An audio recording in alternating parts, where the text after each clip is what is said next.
Hi everybody, Cam Sweet here from the Garage Connection and Central Digger Supply. Coming to you today with a video about this machine here behind me.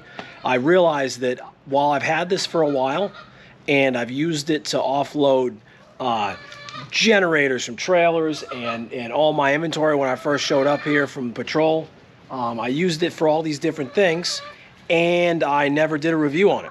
So that kind of sucks and I shouldn't have done that. Hello ladies. Get you some chickens in your life.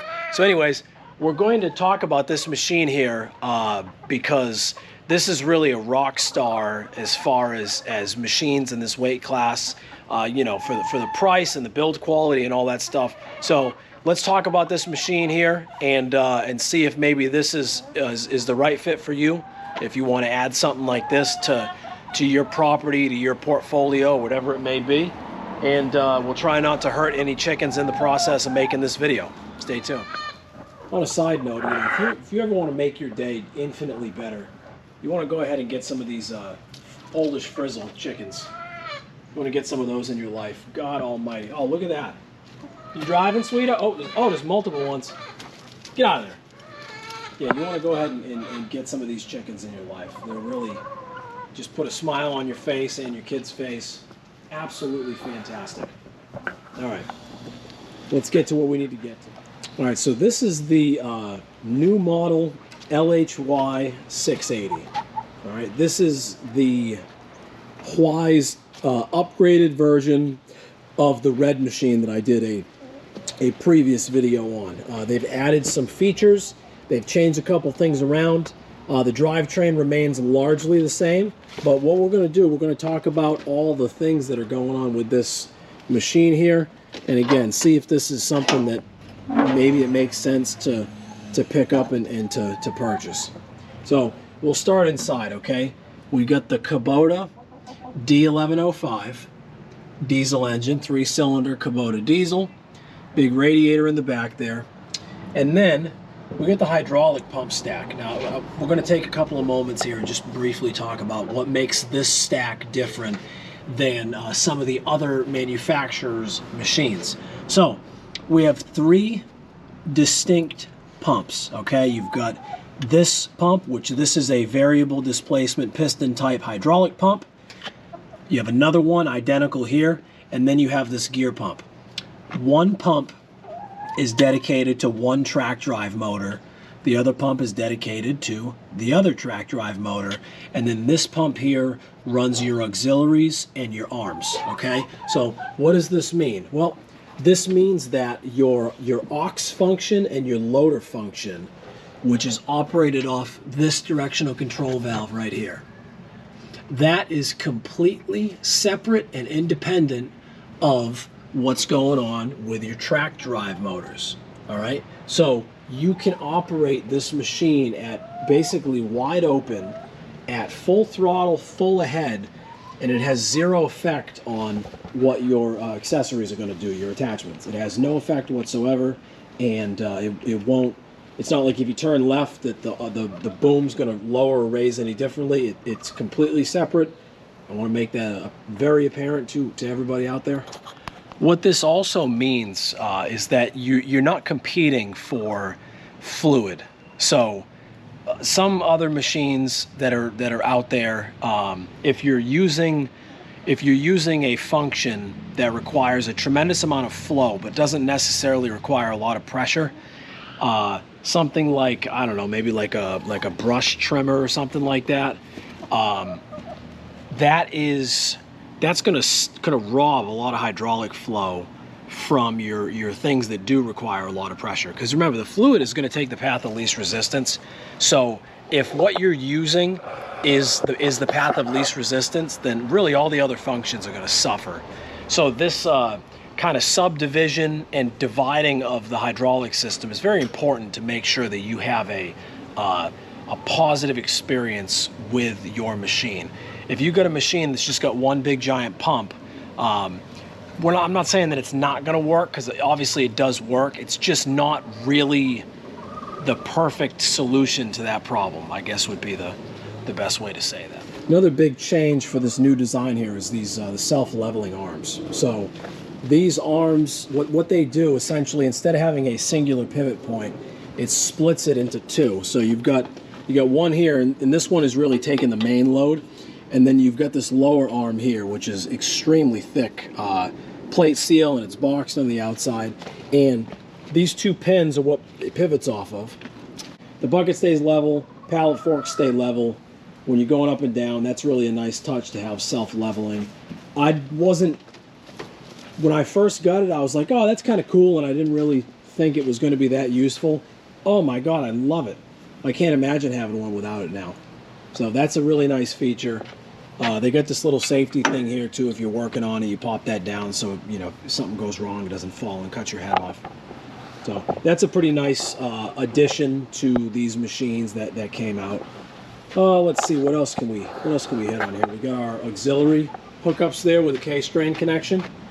Right, these all run up the boom, and then they go to the valve body inside there, run off of this.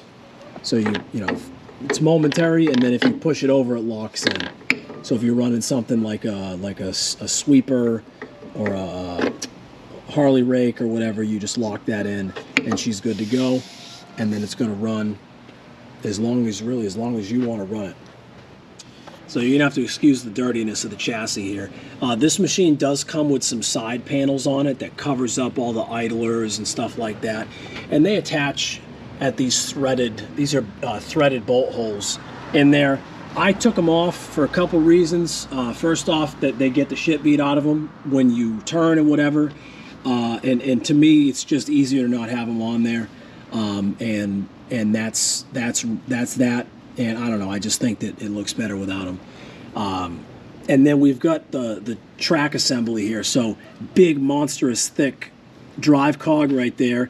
And then we got a big idler wheel in the back. We got 1, 2, 3, 4, 5 down the bottom. All right. And the big idler wheel in the front. Now these two are locked in together. So your track tensioner is this whole big front assembly, and there's a grease connection right there that, you know, pushes it out and tensions the tracks. Again, I only ever had the one problem that it popped off. You can see kind of a little bit of evidence of that right there. I only had the one time. Other than that, I've never thrown a track on a HUAYEE unit, you know, in an actual application once it's properly greased and all that stuff. I've never thrown a track, so I'm gonna go ahead and call that a fluke. Coming back here, flip up step. And up underneath there, we got some rubber bumpers so that it sits on nice thick mat. Looks like, I think it's actually glued down. And then we got the operator station bumpers. This is something that they added. The older red machines did not have these. We got a nice fuel filling port left and right side over there. And these are connected. So if you fill one, eventually it makes it to the other.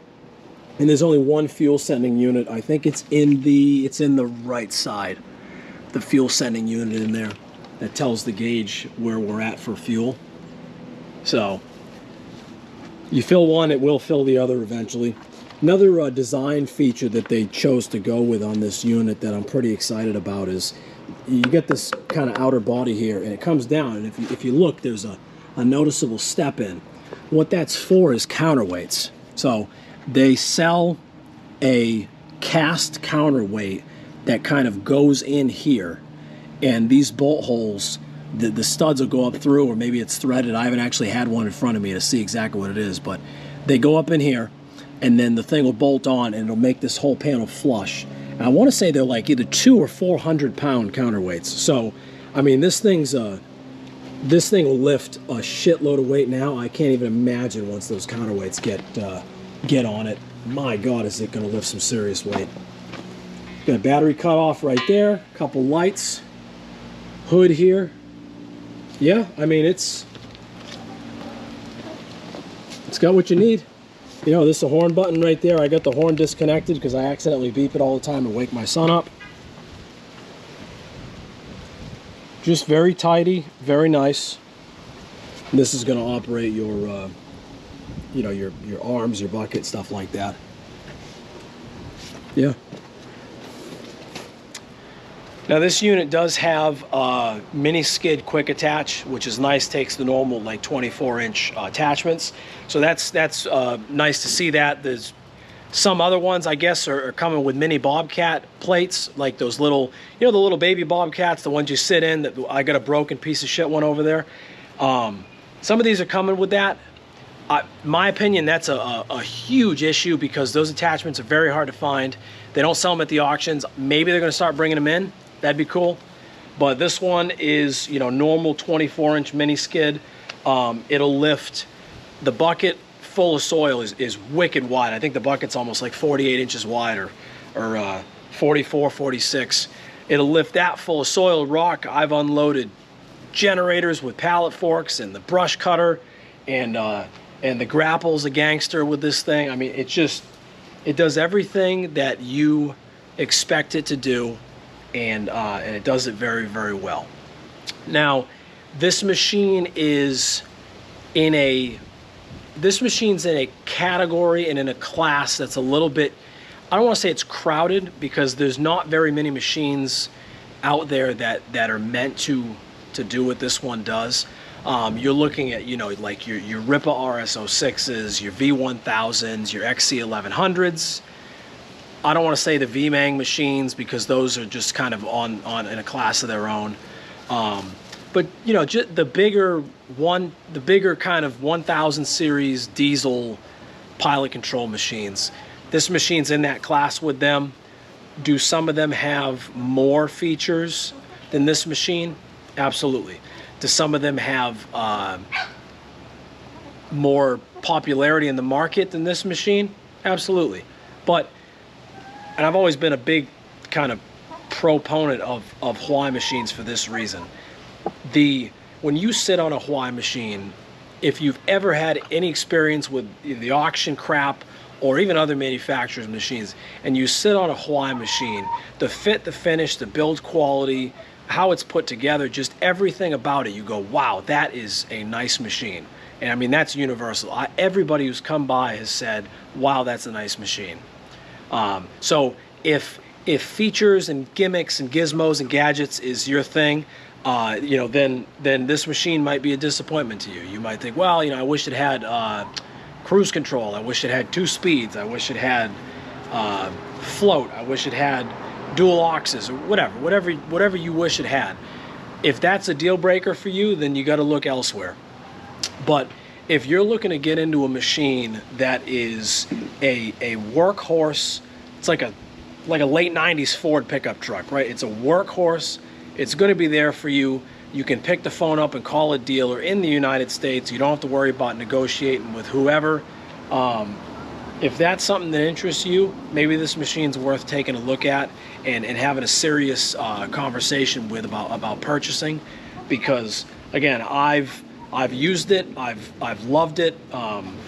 It's just been fantastic for me, and I think this one's actually going to make its way to several of the other HUAYEE folks around and let them have some fun with it and see what kind of trouble they can get into with it. Because again, I had a blast with it. I think it's fantastic. I'm going to definitely miss it when it goes, but such is life. So I hope this video helps you out with any questions you might have about this machine. As always, I'm going to recommend, if you look to purchase any machine, pick up the phone, call a dealer in the United States, support a small business, you know, help somebody put their kids through ballet lessons or whatever it may be. Don't Alibaba it or the auction. Oh, I got a better deal. It's going to be nothing but headaches. Trust me when I tell you this. Pick up the phone, call a U.S. dealer. I don't care what brand it is. Make the right decision for you and for the work you want to do. Thank you.